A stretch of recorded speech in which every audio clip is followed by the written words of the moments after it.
Meditações para a Quaresma. Segunda-feira depois do primeiro domingo da Paixão. A paixão de Cristo é remédio contra todos os pecados. A todos os males que contraímos pelo pecado, encontramos remédio na paixão de Cristo. Contraímos pelo pecado 5 males. O primeiro é a própria mancha do pecado. Quando o homem peca, conspurca sua alma, porque, como a virtude embeleza, o pecado a enfeia. Lê-se em Baruque: Por que estás, ó Israel, na terra dos inimigos, e te contaminastes com os mortos? Mas a paixão de Cristo lavou esta mancha. Cristo, na sua paixão, fez do seu sangue um banho para lavar os pecados. Lava-os do pecado no sangue. Apocalipse 1, versículo 5. No batismo, a alma é lavada no sangue de Cristo, porque este recebe do sangue de Cristo a força regeneradora. Por isso, quando alguém batizado se macula pelo pecado, faz uma injúria a Cristo e o seu pecado é maior que o cometido antes do batismo. Lê-se na carta aos Hebreus: O que desprezou a lei de Moisés, após ouvido o testemunho de 2 ou 3, deve morrer. Hebreus 10, versículos 28 e 29. Como não deve merecer maiores suplícios aquele que pisou no sangue do Filho de Deus e considerou impuro o sangue da aliança? O segundo mal que contraímos pelo pecado é nos tornarmos objetos da aversão de Deus. Assim como quem é carnal ama a beleza da carne, do mesmo modo Deus ama a beleza espiritual, que é a beleza da alma. Quando, por conseguinte, a alma se deixa contaminar pelo mal do pecado, Deus fica ofendido e odeia o pecador. Lê-se no livro da sabedoria: Deus odeia o ímpio e a sua impiedade. Sabedoria 14, versículo 9. Mas a paixão de Cristo remove essas coisas, porque ela satisfez ao Pai ofendido pelo pecado, cuja satisfação não poderia vir do homem.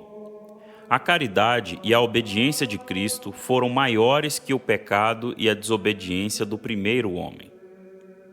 O terceiro mal é a fraqueza. O homem, pecando pela primeira vez, pensa que depois pode abster-se do pecado.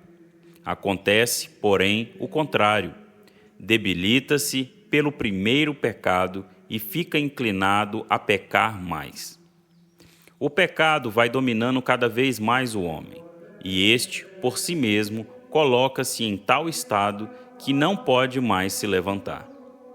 É como alguém que se lançou no poço. Só pode sair dele pela força divina. Depois que o homem pecou, a nossa natureza ficou debilitada, corrompida, e por isso mesmo ficou ele mais inclinado para o pecado.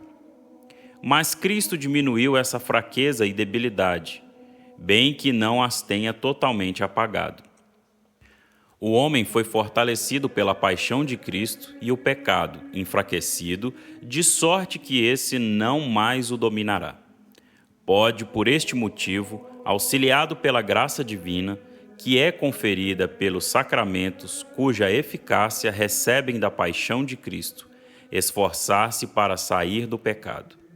Lê-se em São Paulo: O nosso velho homem foi crucificado juntamente com ele, para que fosse destruído o corpo do pecado. Romanos 6, versículo 6.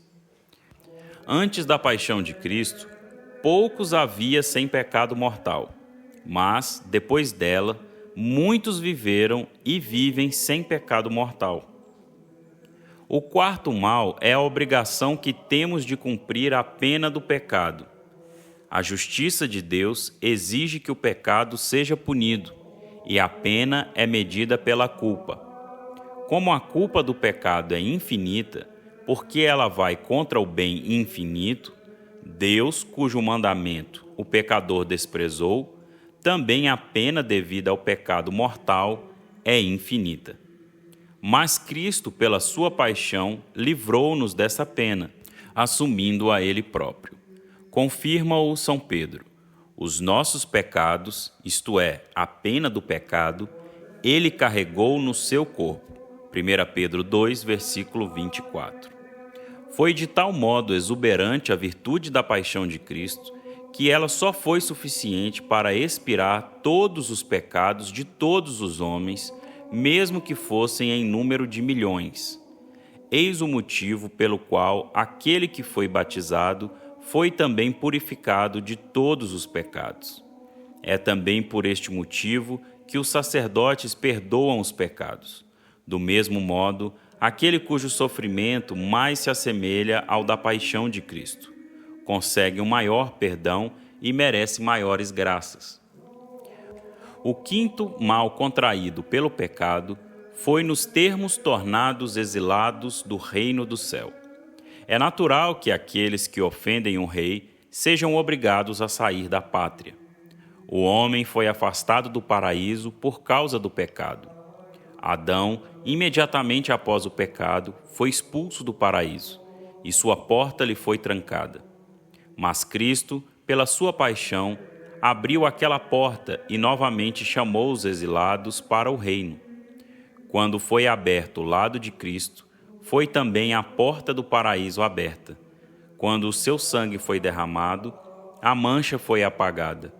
Deus foi aplacado, a fraqueza foi afastada, a pena foi expiada e os exilados foram convocados para o reino. Por isso é que foi logo dito ao ladrão: estarás hoje comigo no paraíso. Lucas 23, versículo 43. Observe-se que nesse momento não foi dito outrora, que também não foi dito a outrem, nem a Adão, nem a Abraão, nem a Davi, foi dito hoje.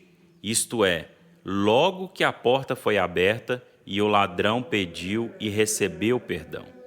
Lê-se na carta aos Hebreus: confiantes na entrada no santuário pelo sangue de Cristo. Hebreus 10, versículo 19. Fica assim esclarecido como a paixão de Cristo foi útil enquanto remédio contra o pecado.